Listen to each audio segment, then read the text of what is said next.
Muito boa noite. Vamos começar hoje, vamos falar sobre desvendando algoritmos para escalar a performance do seu código. É um desafio, é um treinamento que eu sempre quis fazer, eu sempre achei muito desafiador, porque é um assunto muito amplo e é difícil a gente sintetizar e tentar separar o que é realmente relevante para você criar o ferramental necessário para conseguir embarcar nessa jornada sem os mitos que costumam acontecer. Eu acho que toda vez que eu vi esse assunto ser abordado, em que eu estava estudando, a abordagem sempre faltava coisa, sempre tinha muita crença, muito salto de fé, e a tentativa de hoje é a gente tentar criar uma certa cronologia e ir provocando as intuições necessárias para a gente conseguir. Isso não é uma introdução, mas é uma visão ampla do assunto para a gente conseguir navegar, especializar o conhecimento que a gente deseja de acordo com a área de cada um. Então, se você está vendo essa gravação, você pode usar os comentários aqui e usar os nossos canais para a gente interagir. Então, o nosso desafio hoje, que eu quero que vocês tenham em mente, é o seguinte. O desafio é despertar em cada um a intuição sobre algoritmos. Então, esse é o desafio, a intuição da coisa. Tá? Como é que você fica mais sensível, né, para essas questões, para o código que você está escrevendo, para a arquitetura que você está montando, para as ferramentas que você está usando. Então, essa é a provocação. Se tudo der muito certo, né, e tomara que dê, vocês vão sair daqui com uma intuição sobre os algoritmos para vocês conseguirem se posicionar e, a partir daí, expandir esse conhecimento. Eu também quero relacionar isso com a realidade de cada um. Então, é muito importante a gente debater, usar o microfone nos momentos oportunos para debater sobre os assuntos, para você trazer o que isso te lembrou. Por isso que é importante estar na aula com um caderninho ou com um bloco de notas, anotando as coisas, registrando seus insights no grupo do Telegram, para poder a gente recolher o máximo de experiência de vocês, aproveitar essa interação ao vivo para recolher o máximo de experiência de vocês, para a gente complementar aqui tudo que foi preparado na aula. Tá? E a ambição máxima é criar uma ponte, né, entre a sua intuição, que você vai desenvolver aqui, e a leitura dos seus desafios cotidianos, certo? Então, para a gente conseguir amarrar e discutir isso com insights para conseguir, amanhã, no seu trabalho, você já olhar o seu código, já olhar as coisas de uma maneira diferente, tá? Uma maneira que eu chamo sempre do nível simbólico, né? Você precisa subir de nível, tem o sintático, semântico, simbólico. O sintático é o código em si, o semântico é quando você consegue escrever o código e consegue projetar coisas da sua cabeça no código, e o simbólico é quando você transcende isso em múltiplos aspectos, tanto na questão performática como na questão de design, né? E você consegue, na verdade, criar novas abstrações para expressar o que você quer em muito mais alto nível, com muito mais precisão, né? E você transcende a programação. Esse é o nosso desafio, beleza? Para isso, a gente tem que fazer o quê? Uma pequena viagem no tempo, né? Qual é a nossa pequena viagem no tempo? Eu vou ter que dar um collapse aqui. E nós temos aqui o seguinte. A primeira coisa que tem que entender é que algoritmo não surgiu dos computadores. Faz sentido essa afirmação para você? Que algoritmo não surgiu dos computadores? Tá? Então isso é bastante relevante. Então vamos uma perspectiva histórica da coisa. Algoritmo tem mais ou menos aí, give or take, uns 7.000 anos. Tá? O que aconteceu há 7.000 anos? A gente inventou a agricultura. Porra, que tá brincando? Você está falando... Para falar de algoritmos, falar de otimização, falar de código, a gente vai voltar a falar da arquitetura, da agricultura, né, do que aconteceu há 7.000 anos atrás? Não, é só um apanhado, porque existe uma coisa muito importante, que é o seguinte: a gente não nasceu agora. A gente não nasceu nesse momento. Na verdade, nós vivemos, né, o ser humano ele existe. Né, a gente nasceu nesse momento, mas a gente existe num momento mais amplo. O nosso presente é mais largo. A gente carrega coisas culturalmente através de séculos, através de milênios, através de décadas, de gerações. Então, é muito importante a gente conectar isso. Tem um cara chamado Marshall McLuhan, que eu acho fabulosíssimo, que ele tem essa visão de que não existe Homo sapiens sem tecnologia.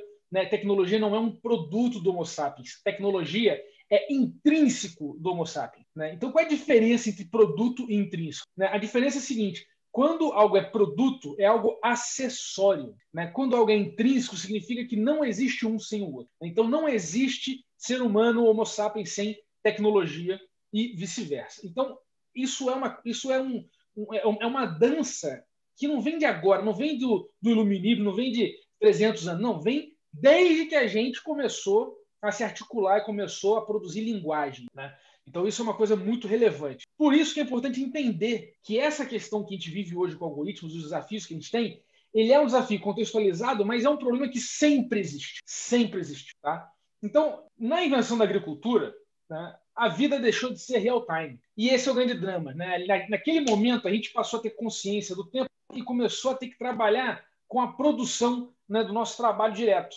A gente passou a ter capacidade, né, de gerar estoque para conseguir aumentar inclusive aumentar a nossa população. Tá? Então, a gente, com tudo que se inventa, com toda a solução, vem um novo conjunto de problemas. Tá? E qual é o problema que a gente tem aqui? O problema do espaço e tempo. Tá? O espaço é o quê? É o estoque de mantimentos e os direitos. Né? É como as sociedades se organizam para acesso aos recursos disponíveis. Os recursos são sempre espaciais. As coisas acontecem, né, em algum lugar. E isso acontece também no tempo. Então, a gente já sempre teve esse duelo de como é que a gente articula e organiza o espaço e o tempo da melhor forma possível para dar conta de ser mais produtivo, para dar conta de ter comida para todo mundo, para dar conta de a gente conseguir crescer a nossa sociedade, e etc, etc. Então, o tempo ele tem a ver, né, com aquela questão de quem tem o quê e quando. Né, e quem deve o quê e quando. Então, a invenção da agricultura fez com que a gente teve que trabalhar com estoque, trabalhar com propriedade, trabalhar com essa parte toda de contabilidade, a gente começou a ter que contar as coisas, né? Então, deixou de ser uma coisa real-time, que naquele dia a gente produzia, ou naquele ciclo a gente caçava, para ser uma coisa agora que vai perdurar no tempo, e a gente vem nessa onda acontecendo até hoje, quando a gente produz muita coisa. E isso traz desafios. E o primeiro algoritmo que se tem notícia é de 2.500 anos antes de Cristo. Então, quer dizer, aqui estamos falando de 9.000 anos, né?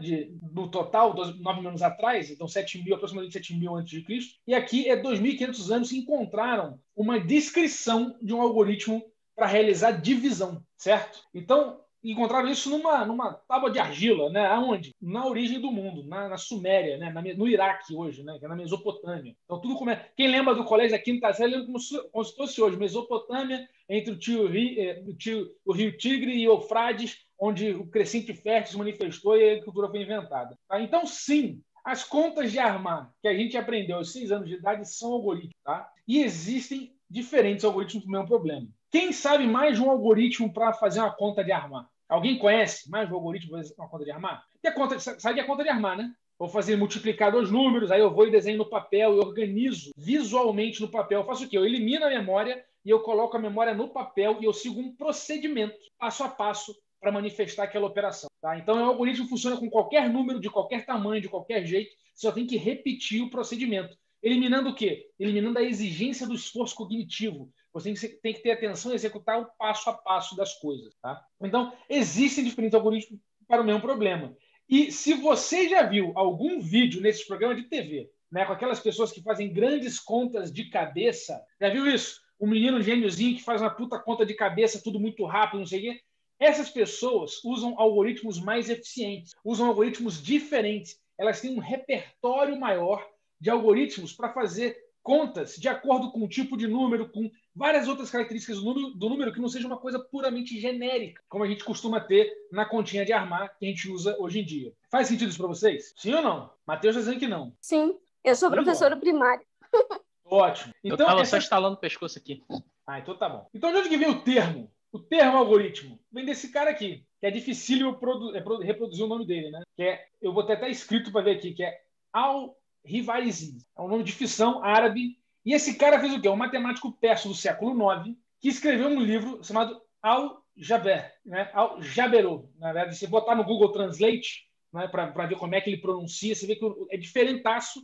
E essa derivação do cara que escreveu um livro, né, chamado Al-Jaberot, que resultou em quê? Em álgebra. Então, a álgebra foi fruto desse livro que o cara escreveu e algoritmo foi fruto do nome do cara. Por que isso? Porque isso é uma coisa que sempre ficava na minha cabeça. Pô, tá, mas de onde que vem essa porra? Vem no seguinte, no livro, né, no seu livro de álgebra, o cara descreveu, né, o autor descreveu como ele lida com números, com símbolos, como é que ele opera, ele organiza aquilo para, né, chegar nos resultados que deseja. Né? Então, ele compartilhou o quê? Os seus algoritmos. Né? Então, o método do autor. É como se fosse assim, o que é algoritmo? É o método do autor que descreveu a álgebra. E aí isso é uma contração do nome do cara. Então, o método é o procedimento de quem? Do autor, e sobre o que era aquele assunto era a álgebra em si. Né? Então, essa mistura, né, de uma descrição do livro que o cara produziu com os métodos que ele demonstrou, fez com que ele, né, o processo que ele usa para resolver as coisas fosse referenciado por um monte de gente, e aí o nome do cara acaba virando, né, algoritmo no final do processo. Mas são os métodos do autor do livro da álgebra. Então, na Wikipedia, tem um detalhamento muito grande sobre os marcos históricos da evolução do algoritmo, que passa pela invenção do relógio, que aí desperta, né, para a capacidade da gente conseguir computar coisas, né, chegando em computadores mecânicos, e a coisa vai evoluindo até chegar na álgebra booleana, que foi a grande mudança, e a partir da álgebra booleana chega, né, nessa questão da máquina analítica do Babbage, e aí